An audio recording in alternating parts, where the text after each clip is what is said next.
दिल्ली में सांसद हूं और बिहार, यूपी, झारखंड से मेरा संबंध है, तो मेरा मन वहां पे चला गया। मैं तो आपके लिए भी कहूंगा मेरे साथी, लेकिन आप लोग अपने अपने लोगों के लिए कहिएगा।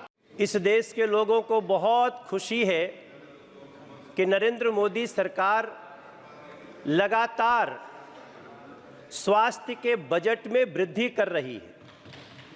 इस बार भी कई लोगों की बातचीत में आया है कि जो स्वास्थ्य का बजट पिछली बार 80,517 करोड़ था, अब वो 90,958 करोड़ का बजट है।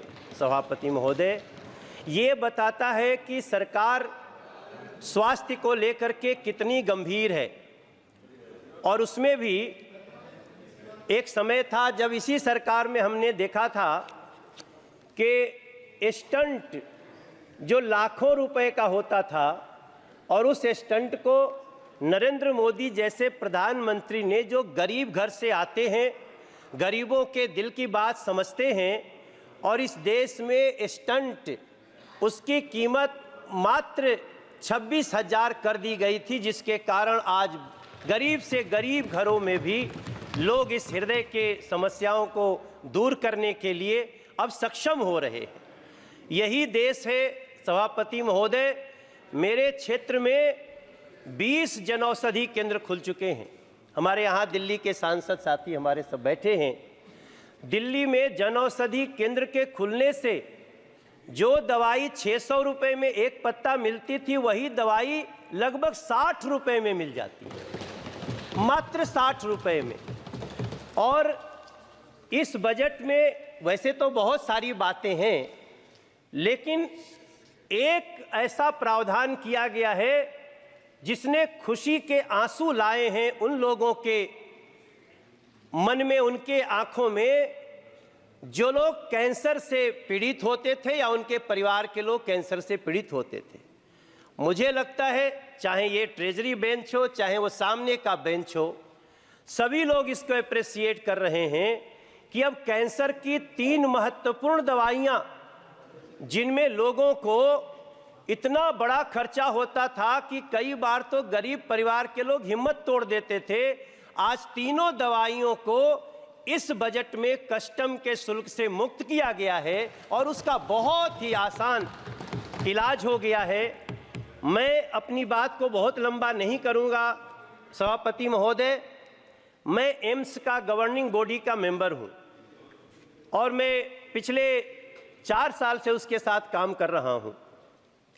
मुझे लगातार लोगों के जो कॉल्स आते हैं, लोग जैसे परेशान होकर आते हैं, तो मैं 2 सुझाव देना चाहता हूं इस बजट के मार्फत। जो आदरणीय अर्जुन राम मेघवाल जी बैठे हैं और हमारे मंत्री जी बैठे हैं, हमारे एम्स में जितने लोग आते हैं, इलाज तो उनका तुरंत शुरू हो जाता है, लेकिन उनको बेड की बहुत भारी समस्या होती है। इसके तहत जो लोग उनको लेके आते हैं, जिसका इलाज शुरू हो गया, वो सड़कों पे सोते हैं सभापति महोदय। उनके परिजन जो रहते हैं वो इतने बुरे स्थिति में होते हैं कि इलाज तो जिसका हो रहा है, बाकी जो जीवन होता है वो बड़ा दयनीय होता है। मेरी प्रार्थना है, दिल्ली में हम सब कोशिश करेंगे कि हम डीडीए के मार्फत जगह दिलाएं बिहार के लिए, क्योंकि बिहार के सबसे ज़्यादा मरीज आते हैं सभापति महोदय। बिहार झारखंड के लिए एक ऐसा भवन बने जहां जो उनके मरीज आए या लोग आए तो पहले वहीं उनके संबंधित डॉक्टर देख लें किस स्थिति में आए हैं, कहां भेजना है। और एक अंतिम बात सभी के लिए, हाँ, मैं तो चूँकि मैं दिल्ली में सांसद हूं और बिहार, यूपी, झारखंड से मेरा संबंध है, तो मेरा मन वहाँ पे चला गया। तो हाँ, नहीं, बिल्कुल, मैं तो आपके लिए भी कहूँगा मेरे साथी, लेकिन आप लोग अपने अपने लोगों के लिए कहिएगा। आप चेयर को एड्रेस करें। जी सभापति महोदय, इधर मत देखिए। तो हम जमीन दिलवाने में भी मदद करेंगे सिर्फ, और मुझे जो मैं अंदर कमेटी में बैठता हूँ, एम्स इसको करने में बहुत उत्सुक होगा, ये हमारा विश्वास है।